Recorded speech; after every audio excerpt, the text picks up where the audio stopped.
on ne présente plus Philippe Starck, mais on ne connaît pas toutes les facettes de Philippe Starck. Et Philippe Starck a des facettes inconnues et courageuses.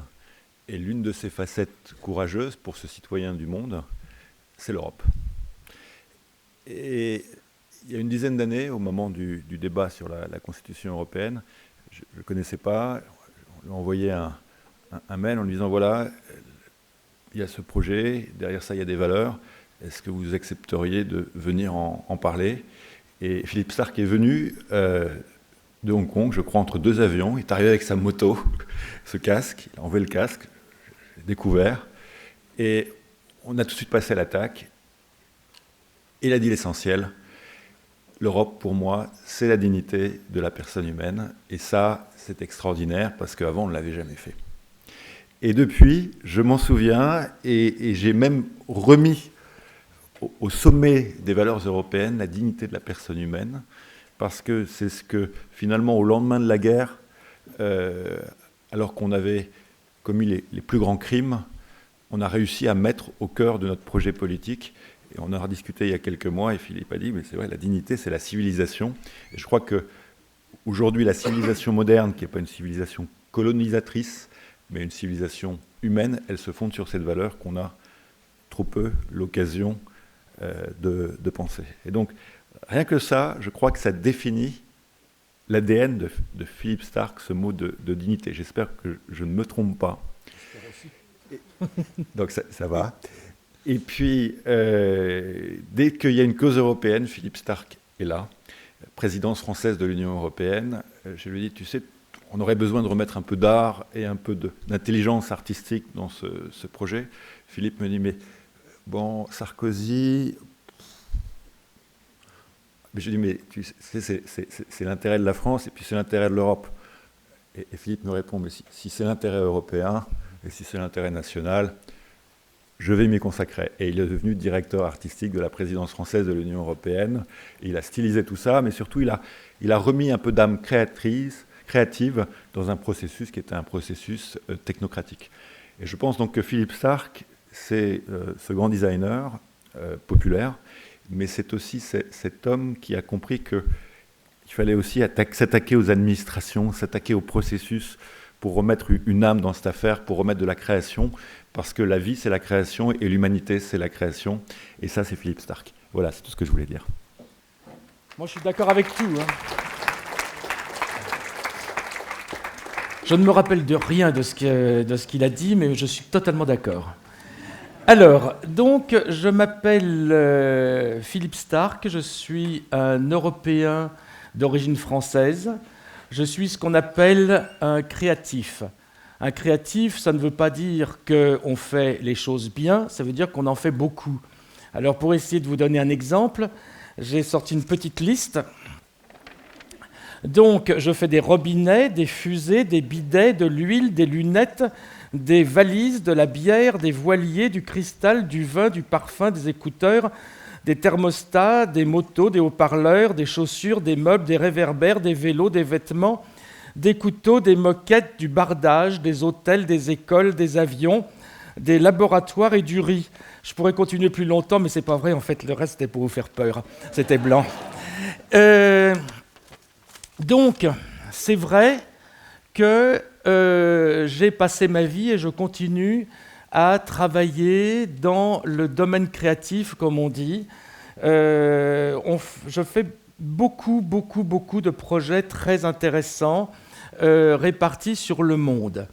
Hélas, il y a beaucoup de projets qui sont faits à l'étranger, mais ils sont quand même faits de la France. Ils sont faits de la France avec des équipes françaises. C'est un savoir-faire français qui est exporté. Et il ne faut pas oublier quand même que la Terre, c'est grand, et qu'un Australien, il a le choix. Il a le choix d'aller à Hong Kong, il a le choix d'aller en Russie, choisir son prestataire de services créatifs. Eh bien, il vient en France. Et donc, pourquoi venir voir un type comme moi, semi-lettré, qui n'a pas son certificat d'études, qui n'a pas son BEPC, qui n'a pas son bac, qui ne sait pas faire des additions, des multiplications? Eh bien, ce n'est pas parce que c'est moi qu'ils viennent voir. ils viennent voir un Français. Parce que nous avons quelques qualités. Nous avons quelques qualités qui sont relativement uniques.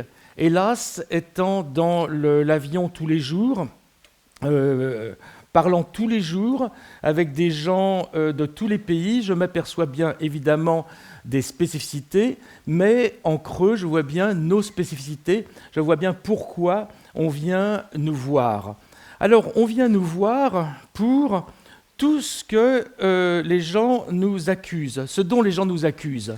C'est-à-dire, on vient nous voir parce que... Ma femme me dit que je parle mal encore, parce qu'elle n'aime pas quand je contracte et que je parle populaire.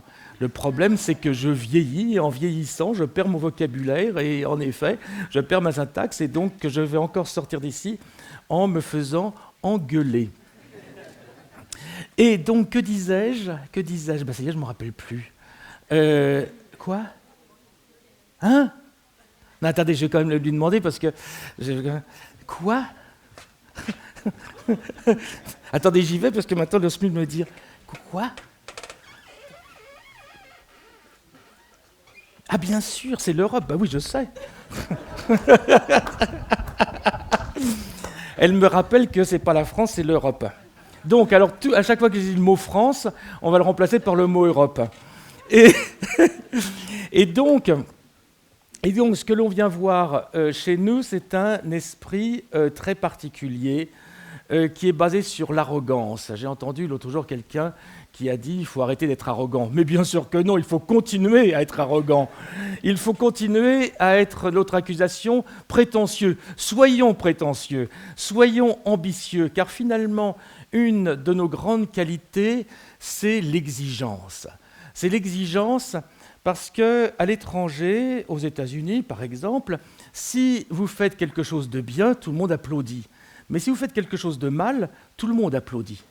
Tandis qu'en Europe, si vous faites quelque chose de mal, tout le monde critique, mais si vous faites quelque chose de bien, tout le monde critique.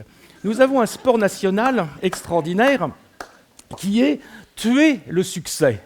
Tuer le succès qui est on sait bien faire, c'est-à-dire que quand vous avez bien travaillé, vous commencez à faire quelque chose, et là, PAN, on vous tue une fois, le chemin de croix commence, et là vous continuez, vous remontez comme ça, et là on vous retue une troisième fois, et vous recommencez, on vous retue une quatrième fois, et là, tiens, ben, il tient le coup, lui. Tiens, peut-être qu'il mérite d'exister.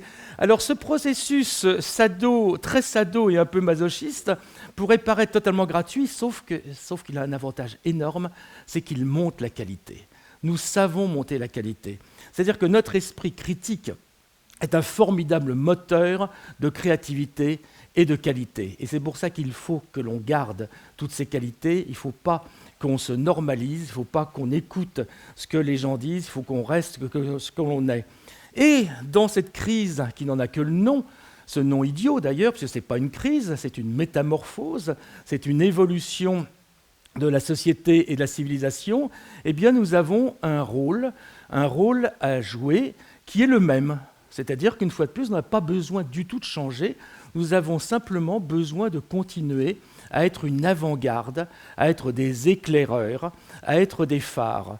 Car quand nos nouveaux maîtres vont s'apercevoir des erreurs que nous avons déjà faites, que quand ils vont faire les mêmes erreurs que nous avons déjà faites, ils vont arriver aussi devant le même mur devant lequel nous sommes aujourd'hui, et ils auront besoin un peu d'aide. Et c'est là où on peut reprendre un peu notre place, c'est-à-dire que si on a vraiment bien travaillé, si nous avons vraiment réinventé les valeurs de la civilisation que nous espérons dans le futur, eh bien à ce moment-là, nous pouvons aider. Notre rôle d'Européens est un rôle d'éclaireur, est un rôle de réflexion, est un rôle d'intelligence, et je pense que l'on peut continuer à le faire. On en a les moyens, on a des nouvelles générations formidables, ça ne veut pas dire que les vieilles étaient complètement idiotes, mais reste que c'est toujours bon à savoir qu'il y a une relève intéressante, et grâce à des organisations et des CLOSA, eh bien tout ceci va continuer. Donc, il n'y a aucune raison de déprimer. Il n'y a aucune raison de parler de crise. Il faut simplement, comme d'habitude, travailler, travailler, travailler et travailler. Allez au travail.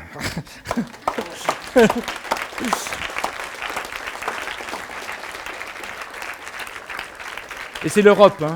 par la France.